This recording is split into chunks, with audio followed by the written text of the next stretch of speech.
So boom, the Canadian government is implementing a new law for streaming content affecting how you listen to your own Spotify. Did y'all know that? But what's even crazier is the fact that some of your favorite Canadian artists might not even be considered Canadian according to the new law. So we're out in the streets of the GTA with Spotify, gonna talk to some people, see if they can tell if these songs are Canadian or not based on what the government thinks. Let's go. Okay, I'm gonna show you a song. You gotta tell me if it's Canadian or not, alright? Do you recognize this song? Oh, she can't hear me. I did not hear you. Do you recognize this song? I recognize the song. It's Justin Bieber, Canadian artist. Canadian for sure.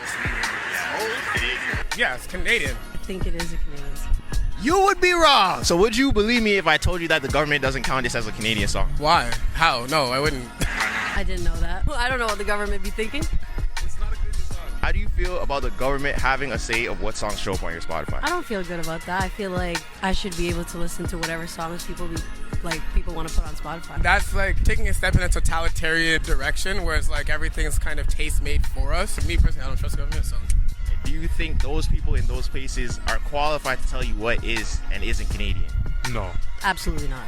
So according to the new regulations, all the songs today might not be considered Canadian. We want this to get done right so Canadian artists can get discovered more. But we also want it to get done so the big and smaller artists don't get hurt in the process and everyone can be included as Canadian artists who are Canadian artists. According to Spotify, Canadian artists were discovered by first-time listeners more than 3.8 billion times last year. So let's focus on what really matters and make sure the government isn't ghosting these Canadian artists. Besides, you really want them to control your Spotify? I don't. I want to do what I want to do. You can't tell me what you want to do because I don't want to do it.